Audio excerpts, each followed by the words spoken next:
COVID-19 has been identified and recognized as global disease by the authorities of World Health Organization.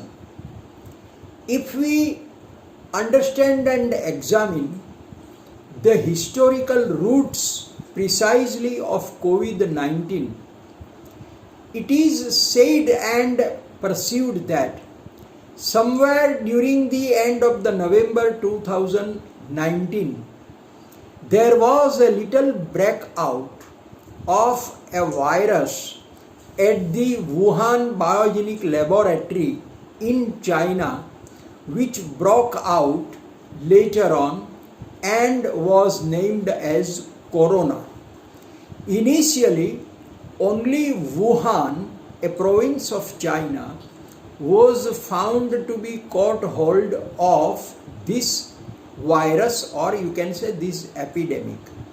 But gradually, little later, it turned into a widespread disease, and thereafter there was no alternative but to declare Corona as COVID-19 global disease by WHO.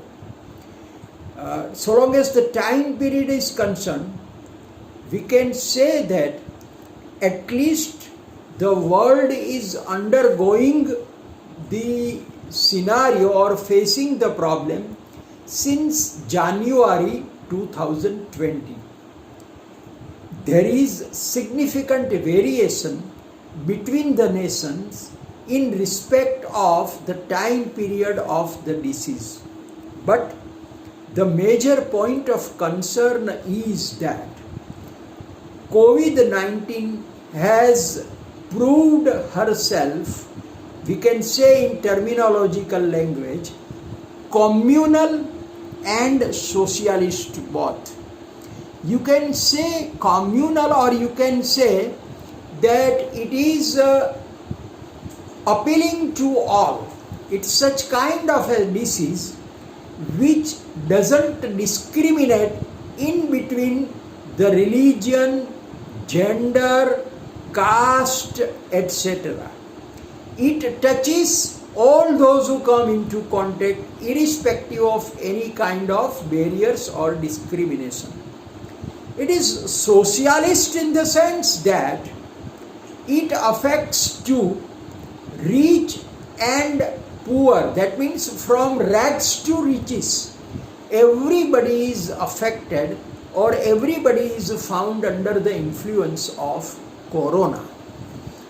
Now, coming to the point of economic impact of COVID-19, so long as Indian economy is concerned, see, it's an irony of the fact that if you look at the reports somewhat published in the 19th or 20th February of 2020, globally it was reported that India is now entering into the 5th number in the size of economies of the world. That means India is now surpassing France and China and all, France and Britain and all, and there accordingly India is upcoming so long as the size of economy is concerned. At the time of the last election, which was held in 2019, and thereafter immediately, our Honorable Prime Minister had declared that, has dreamed rather, we can say, for the size of the $5 trillion economy of ours. Currently, Indian economy in general, we can say it is in the size of the 2.5 trillion economy. So obviously, we are on the halfway, if at all, to achieve $5 trillion size of economy. Now that was the situation, we can say, at the end of the February. We welcomed Honorable Trump here at Ahmedabad, Delhi and Agra on the last week, in the last week of February 26th and 27th, saying Namaste Mr. Trump. And we spent a huge amount in order to see that India is having a rapporteous relation, harmonious relations, healthy relations with America. Nothing wrong so long as the gesture is concerned, nothing wrong as the protocol and privilege is concerned. But the point of concern is that whatever the economy is experiencing since March, and precisely after 25th March, when the Indian government, Honorable Prime Minister, declared first lockdown, since 25th March to 3rd June, the Indian economy experienced a major sort of lockdown. 3 periods of lockdown we spent. Minimum 68 days of consecutive lockdown. Now this lockdown has influenced the economy at large. It is true that almost all economies of the world is negatively hit under the lockdown. This was rather perhaps the main reason that Honorable Trump, the President of USA, was trying to avoid the emergence of lockdown, execution of lockdown, and there was considerable protest also for lockdown and all these things. So to say, some free countries like say Germany, in Germany the Chancellor Mark Angela was reported to be weeping over declaring the lockdown, as she felt that declaring a lockdown is a violation, is a breach of the fundamental freedom awarded to the citizen of a respected country. True this is, but then there was a problem before the nations also, including India, and that problem is of great importance even today. The problem holds its relevance and significance even today. The problem we call in the sense that to save life or livelihood. There was a clear problem, and there is even today a clear problem before almost all economies, including India, whether we want to save the life or we want to save the livelihood. In the initial stage, government of India initiated for a mission towards saving the life. That means giving prioritization to saving the life. Lockdown with strict, rigorous terms and conditions was imposed. Over a period of time, there were some relaxations made, and there was some categorization also, so long as the corona disease is concerned, that since the spread of the corona is uneven across the country and even within the province, Government of India, with the guidelines as per the guidelines of ICMR, declared the country's various affected areas into the 3 zones. Severely hit, known as a red zone, partially hit, known as orange zone, and relatively much free or least hit, that is known as green zone. Now the fact is that so long as corona is concerned, looking at the intensity, so long as the zone classification is concerned, at the end of May, that is 31st May 2020, the total number of districts which were, or you can say total number of areas which were considered in the red zone, were contributing not less than 32% to the total GDP of India. Now the areas which contributed not less than 32% of GDP were under the red zone, and the provinces, the areas which relatively contributes the least so long as the total GDP of the country is concerned, are thereafter were followed either in the orange zone or in the green zone. So the position even today it appears is that there is found clear-cut divide of the Indian economy.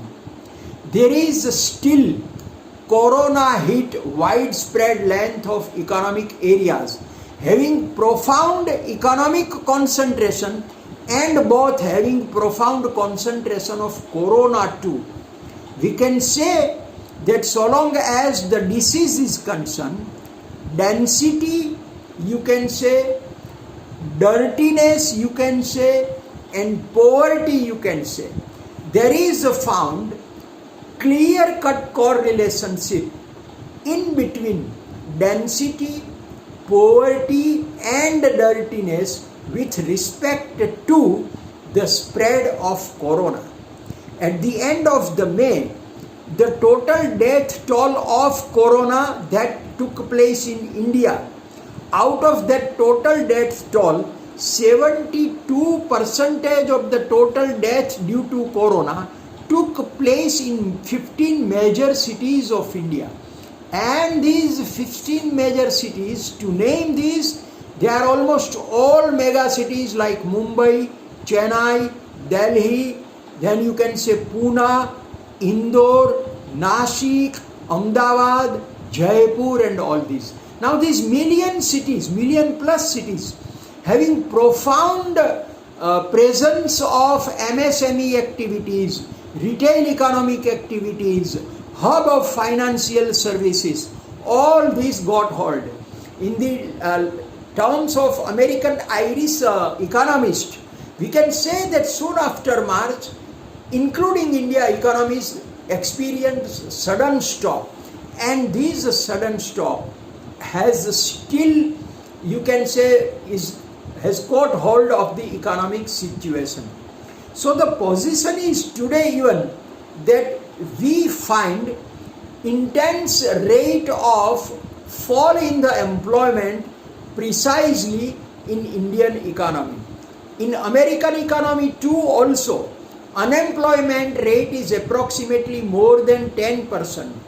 In UK, the economy is experiencing worst period ever since last 70 years.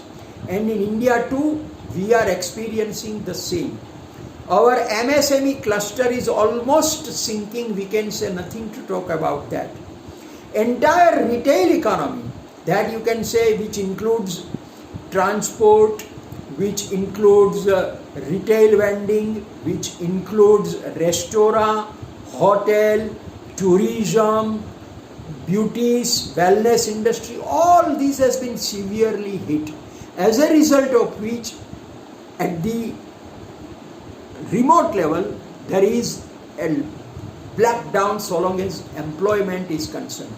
There is no precise indication of employment. Of course, since the unlock of the first period of unlock, that is since last 3 weeks, there is found, government of India is finding a little green shoot, a little hope so long as Indian economy is concerned. But this is yet to prove final and the good beginning. In rural economy, agrarian economy is relatively least hit.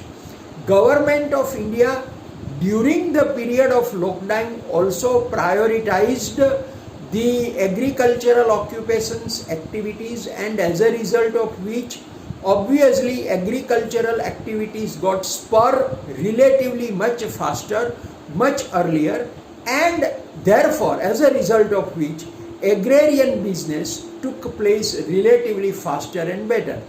We can say that sales of fertilizers is found much better, higher in May 2020 as against May 2019. But the total growth, we can say macroeconomic scenario of India is not at all yet coming up.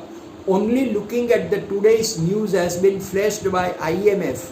It is already declared that IMF expects not less than -4 to 5% growth rate even for the fiscal year 2021-22. Even if we take into consideration that the economy is on the path of the revival and economy is getting spark, even in that case it will take not less than 8 to 10 months to get hold of the situation. It is true that if it rains adequately, timely, sufficiently, then there is all reason to state or say or to hope that there may be rise in the consumption demand precisely from the rural economy. Once if there is a rise in the consumption demand, there is all hope, there is all scope and there is all opportunity. But currently, despite relaxations in the monetary policy, let us concentrate on that side also. Despite relaxations in monetary policy, RBI's constant liberal rate relaxations and all these things, even the banks are hesitating to appear for the advances and loans. As Honorable Finance Minister also has appealed to all the banks, including Prime Minister, to initiate for lending. But the fact is that despite the reverse repo rate being lower to that of the interest to be received over the advances, commercial banks in the second week, till the second week of May or third week of May, insisted to deposit more and more with the RBI, realizing the safety and security.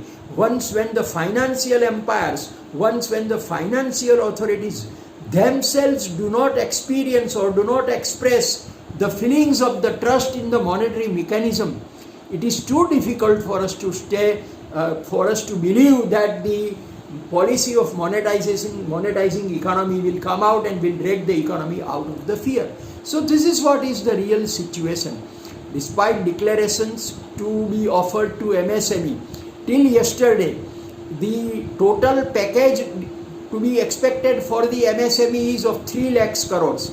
Against 3 lakhs crores, almost till yesterday 14% of the total expected amount is actually sanctioned or disbursed by the banks, and that too precisely in major 3 provinces like Gujarat, Maharashtra and Tamil Nadu. Other provinces are yet to come up.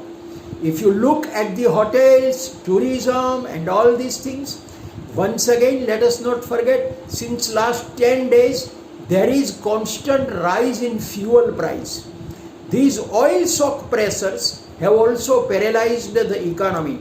It is very likely that the travelers once again may stop down, may close the shutters, likely from the 1st July, simply as there is lacuna of the traffic on one end, and on the other end constantly the price for the diesel is increasing. So looking towards this fact, it is too difficult to say that Indian economy is to come out very soon, or true it is that ideally if we go by the rituals and by the faith and all these things, that Almighty is there to do better. Nothing wrong. Let us say that let us hope for the best. But let us not forget that we are bound to prepare for the worst. The worst days are yet to come, because India has not only to concentrate on the domestic front, India has to concentrate on international front also. If we go in terms of security and finance altogether, it is too difficult to meet domestic pressures and again to sustain the challenges to be met or to be faced against the China attacks and all these things. Hence, Indian economy is crippling right nowadays. There are all reasons to say that we have to agree to the fact, or we have to understand and realize and recognize the fact that woods are lovely, dark and deep, miles to go before we sleep, miles to go before we sleep. Let us hope, but the path is too long for us. We need to bend our sinews to the task. We need to put our shoulders to the wheel so that economy can move. This is not the time to argue. This is not the time to be arrogant. This is the time to adjust, adapt with the changing situations, emerging situations, and let us strive together to see that as a nation, as economy, we can drag out of the situation as early as possible.